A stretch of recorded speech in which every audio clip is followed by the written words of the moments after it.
Dulu bikin ini juga modalnya cuma 500.000 ya. Serius? 500.000 guys, modal bikin sekolahan kayak gini coba.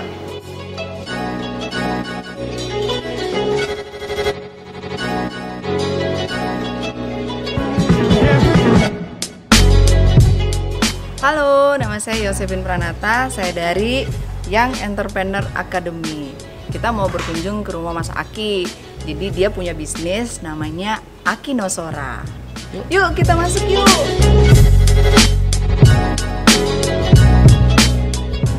Wah, ini bacanya apa nih? Ngerti nggak? Aku juga ngerti. Masuk yuk. Konnichiwa. Oh iya, Mas Akinya ada nggak? Oh, kisah saya nggak asal panik, Mas. Aduh guys, saya nggak ngerti dia ngomong apa. Ngomong apa sih mbak? Di mana Oh, mbak? itu kisah saya ada di sebelah sana. Oh gitu, makasih banyak ya mbak. Mana Mas Akinya? Oh itu Mas Aki, yuk kesana yuk.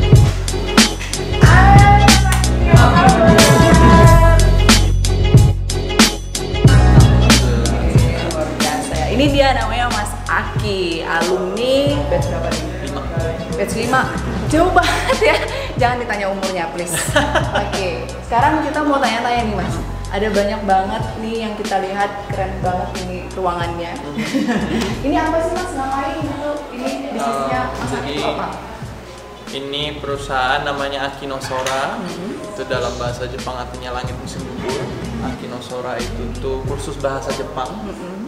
Jadi kita ngajarin anak-anak bahasa Jepang dari nol sampai dia bisa bisnis proficiency. Terus ini ya ibaratnya ruang geraknya anak-anak lah ibaratnya. Ruang belajarnya. Ruang belajarnya ya ada kelas sih masing-masing, cuman biasanya kalau pada nyantai setelah kelas ngobrol-ngobrol itu di sini. Oh gitu. Ini konsepnya homey banget. Kenapa bisa kebayang buat jadi bikin homey kayak gini? Karena Aki Nosora sendiri di dalam kelas kita udah sangat serius ya, karena kurikulumnya itu tuh lumayan cepet dibanding tempat lain. Kita banyak praktek sama kayak banyak praktek. Oh gitu. Ibaratnya kita banyak praktek, jadi bahasa itu tuh lebih di treat sebagai sebuah tools. Jadi bukan cuma pelajaran atau teori yang kita pelajari di dalam kelas, tapi yang kita gunakan. Jadi banyak hal yang harus di handle oleh anak-anak di situ, kayak mengatasi ketakutan, kayak takut salah, apa segala macam itu harus dihindarin semua, dihilangin semua tuh posisinya. Makanya karena di kelas udah lumayan serius belajarnya, kita di luarnya lumayan homey bikinnya, biar bisa santai. Ya kalau belajar bahasa biasanya takut ya, malu, salah gitu. Kalau di sini sendiri tuh yang ikutan di sini tuh siapa aja gitu? Biasanya sih mahasiswa, Mahasiswa. SMA ada beberapa, tapi mostly mahasiswa tingkat akhir, mereka yang udah pengen kerja atau sekolah di Jepang biasanya mereka belajar di sini dulu. Ya. Udah berapa lama Kang ini aku? Aki Nosora sendiri sih udah 5 tahun. 5 tahun. Gimana? Menggeluti bisnis pendidikan seperti ini pas ada enak apa nggak enaknya gitu? Yang pasti sih, iya enaknya kalau pas lagi rame, omsetnya tinggi itu enak. Okay. Kalau lagi sepi mah, ya itu nggak enak. Cuman, in a sense, dulu bikin ini juga modalnya cuma 500.000 ya. Serius? 500.000 guys, modal bikin sekolahan kayak gini coba. Ngulik aja sih. Ngulik ya? Ngulik sama cari marketnya dulu sih kita nyediain servis kayak translasi, interpretasi juga, jadi ibaratnya mulai dari situ, mulai naik terus dapat proyek juga dari perusahaan Jepang, akhirnya bisa besar seperti ini tanpa investor sampai sekarang alhamdulillah. Tanpa investor loh ya. Tapi Mas Aki sendiri ada basic itu, jadi apa? Basicnya mungkin dulu sastra Jepang atau apa gitu? Saya dulu SMA di Jepang.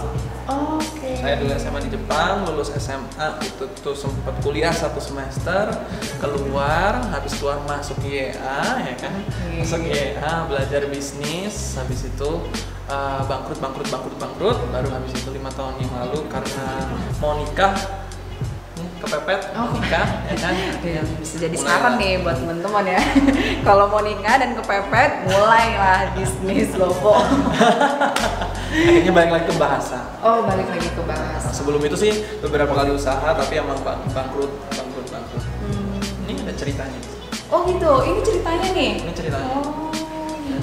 Oh jadi ini sampai dibikinin lukisan ini? Bisa ceritain nggak Kang? Perjalanannya ini dulu tahun 2013, udah pas mau nikah sama istri yang sekarang. Terus waktu itu pas bangkrut kan, waktu itu punya usaha kios minuman lah, yang ice blend itu bangkrut. Terus pas waktu itu lagi sambilan juga di perusahaan game, partnerku yang sekarang itu kerja di perusahaan yang sama. Aku mau minjem uang 500.000 waktu itu untuk bikin perusahaan. Minjem ada duit.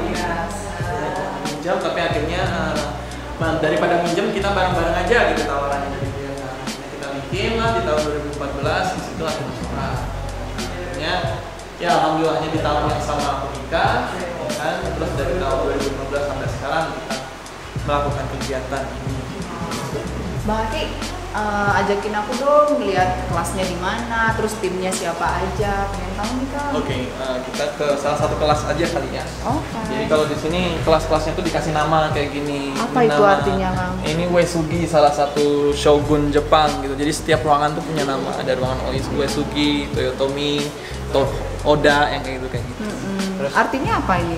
nama Siapa? orang shogun. Jadi dia salah satu penguasa zaman Jepang, zaman feodal Jepang dulu gitu ibaratnya. Jadi kita ngasih namanya berdasarkan itu. Oh, keren. Nah, ini pas baru beres kelas ceritanya. Oh gitu. Ini namanya Roku Sensei ya kan. Pengajar bahasa Jepang di Akino Sora. Lulusan UPI ya. Yang punya mah lulusan SMA tapi alhamdulillah yang ngajar mah S1 S2 sama. Kalau di kita satu kelas itu tuh maksimal 15 orang. Kebetulan ya private satu anak sosok. Gimana perasaannya belajarnya Kang? Cukup senang sih. Senang ya. Karena ngebandingin dari yang saya pernah belajar, saya lebih ngerti di sini. Dari mana? Dari Pelabuhan Ratu. Emang suka bahasa Jepang? Kebetulan saya mau berangkat. Oh mau berangkat ke Jepang gitu. Kerja? Iya. Oh gitu. Coba dong saya hello pakai bahasa Jepang. Hai, hajimemashite. Watashi no namae wa Muhammadu Aririzuki Ekiwan desu. Rizuki to yande kudasai. Pelabuhan Ratu no Sukabumi kara kimashita. Bang, kita mau kemana lagi nih? Sini kali ya lagi pada ngumpul di sini. Oh, kalau yang ini siapa nih mereka? Ada staff marketingnya Akino Sora sama tadi yang ngajar ya kan Roku Sensei sama ini Wina Sensei juga. Boleh perkenalan diri dengan bahasa Jepang? 誰から私はい、はじめまして、名前はロクと申します。オピの卒業生ですね。今は秋の空で教師として日本語を教えています。もう4年間とか5年間ぐらい教えていますが、まあいろいろ勉強してますが。まあ今まで楽しんでいます。そう。はじめまして、ウィナと申します。3年間ぐらい、3年間ぐらいここで働いて、一応1年間辞めてっていう、休憩して、やっと戻りました。ドキドキするなんで。はじめまして、私の名前はチアと申します。私は営業部の部長かな、部長じゃないね。部長かな、部長です。まあ今はもう3年間ぐらい、4年間ぐらいですね。4年間ぐらい秋の空で働いています。よろしくお願いします。 Jadi guys, kalau mau tahu artinya, nanti lihat di bawah sini ya. Aku juga nggak ngerti. Aku ada mau lihat sesuatu. Parah. Tadi dari awal udah lihat ya. Ini tuh apa sih sebenarnya? Mas Aki, Ya. boleh tahu dong ini tuh apa sih? Kok kayaknya seru banget. Jadi ini papan skor. Papan skor. Jadi kalau misalnya di Akino Sora, setiap murid yang masuk itu tuh mereka dibagi ke dalam 5 keluarga. Dan ibaratnya. Jadi ini ada Takeda, Uesugi, Date, Mori, sama Nambu. Ini klan lah zaman feodal Jepang dulu tuh, basisnya dari situ. Nah sekarang dijadiin nama keluarga. Mereka setiap 3 bulan sekali tuh bertanding lah ibaratnya. Mau itu kayak misalkan mereka drill kanji atau misalkan ada kuis apa, ada yang lomba karaoke, ya kan yang kayak gitu. Nah dari setiap pertandingan kayak gitu mereka dapat poin. Nah di dalam kelas juga mereka bisa ngumpulin poin. Jadi kalau misalnya ngerjain PR dapat poin berapa, kalau datang on time dapat poin berapa, terus kemudian ujian nilainya di atas sekian dapat poin berapa, itu semuanya diakumulasi. Oh gitu. Ini posisinya berarti si murid-murid yang ada di dalam keluarga Takeda ini yang lagi mimpin, skornya paling tinggi. Oh, yang 5 orang itu tadi. Ini 52. Enggak, ini berarti karena sekarang kita murid aktif itu ada sekitar 30 orang, berarti mungkin di dalam sini tuh ada sekitar 7 orang. Oh, Masing-masing seperti itu. masing-masing. Terus kalau belajar di Akinosora selain ini menarik ya.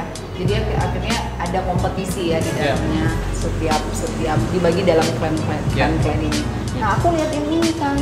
Ini tuh apa sih, banyak banget sih kartu-kartunya. Ini sebenarnya kayak kartu Uno. Cuman Unoji kita nyebutnya. Jadi mainnya kayak kartu Uno, tapi dia dipakai untuk mengingat kanji sama kata-kata. Oh gitu. Jadi emang kalau ini sih lebih ke di luar kelas ya, karena kalau misalkan di dalam kelas tuh kita banyak drill, banyak latihan, banyak suruh presentasi, banyak suruh menggunakan bahasa Jepangnya sendiri. Nah kalau misalnya di luar kelas, pakainya prakteknya itu tuh menggunakan game-game yang seperti ini, yang kasual gitu. Oh gitu. Berarti ini di luar ya kalau. Di luar. Jadi fungsinya yang ada di sini, fungsinya area ini, main ini. Main itu. Jadi tetap belajar. Jadi nggak ngegosip ya? Enggak. Jadi malah lebih terus aja belajar, mengasah kemampuan. Tapi dengan cara yang lebih enjoy lah. Iya. Nah, aku pengen lihat deh. Ini berarti ada atasnya ya? Ada. Ini ada apa sih? Di atas ada ruangan kelas lagi. Oh gitu. Kita ke atas boleh nggak? Oh sih, ini tuh apa sih? Mural itu terinspirasi dari Gunung Fuji di Jepang ceritanya. Oh gitu, karena ikonnya Jepang ya? Iya, ikonnya Jepang. Nah, Kang ini apa sih? Bendera apa sih? Jadi kalau ini itu tuh bendera yang diperebutkan oleh keluarga-keluarga tadi saat ada pertandingan 3 bulan sekali, yang menang dapat bendera ini. Oh gitu. Jadi ini tulisannya Senshosha. Jadi pemenang pertandingan atau pemenang battle. Oh gitu. Mereka berhak mendapatkan ini. Yes. Ini digilir di setiap keluarga yang per 3 bulan itu tuh siapa yang menang, jadi ditaruh di depan ruangan. Oh gitu.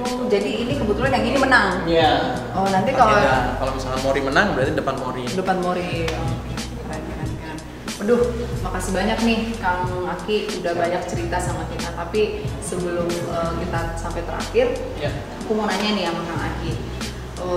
Kira-kira Kang Aki akan berpindah bisnis kah apa enggak? Nah biasanya orang-orang yang senang lihat rumput tetangga lebih hijau biasanya gitu. Ada bisnis-bisnis yang lagi tren nih, pengen ke bisnis yang lagi tren nih.